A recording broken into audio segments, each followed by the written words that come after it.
جسے چاہے تو عزت دے، جسے چاہے تو ذلت دے، مسلمان ہی مسلمان کا برا چاہنے لگا یا رب۔ بسم اللہ الرحمن الرحیم۔ قابل قدر محترم ناظرین، سامعین حضرات، آج ہم اس ویڈیو میں یہ بتلائیں گے، یہ ذکر کریں گے کہ بڑوں کی صف میں کتنی عمر کا بچہ کھڑا ہو سکتا ہے۔ نماز میں صف اول میں یا بڑوں کی صف میں کتنے سال کا بچہ کھڑا ہو سکتا ہے۔ اس میں بچے کی عمر کا اعتبار کیا جائے گا یا بلوغت کا۔ اگر متعینہ عمر سے کم کا بچہ نماز میں صف اول یا بڑوں کی صف میں کھڑا ہو گیا تو کیا اوروں کی نماز فاسد ہو جائے گی یا نہیں، جبکہ بچہ طالب علوم نبویہ ہے؟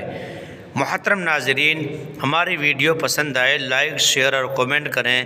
اگر آپ نئے ہیں اسلامک ویڈیو کے لیے ہمارے چینل کو سبسکرائب ضرور کر لیں اور بیل آئیکن کا بٹن ضرور دبائیں تاکہ ہماری ہر نئی ویڈیو کا نوٹیفیکیشن آپ تک پہنچ سکے۔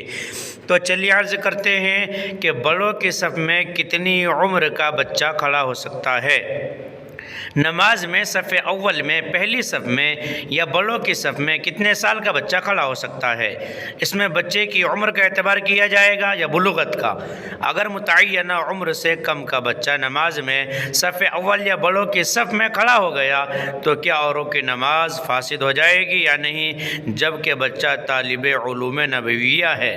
محترم ناظرین، مراہق اور قریب البلوغ بچہ بلا تکلف بڑوں کی صف میں کھڑا ہو سکتا ہے۔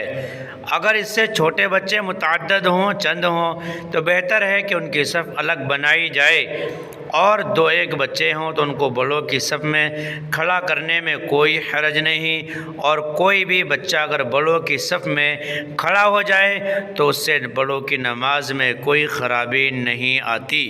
مراہق اور قریب البلوغ بچہ بلا تکلف بڑوں کی صف میں کھڑا ہو سکتا ہے۔ اگر اس سے چھوٹے بچے متعدد ہوں، چند ہوں، تو بہتر ہے کہ ان کی صف الگ بنائی جائے، اور دو ایک بچے ہوں تو ان کو بڑوں کی صف میں کھڑا کرنے میں کوئی حرج نہیں، اور کوئی بھی بچہ اگر بڑوں کی صف میں کھڑا ہو جائے تو اس سے بڑوں کی نماز میں کوئی خرابی نہیں آتی۔ محترم ناظرین، ہماری ویڈیو پسند آئے لائک، شیئر اور کومنٹ کریں۔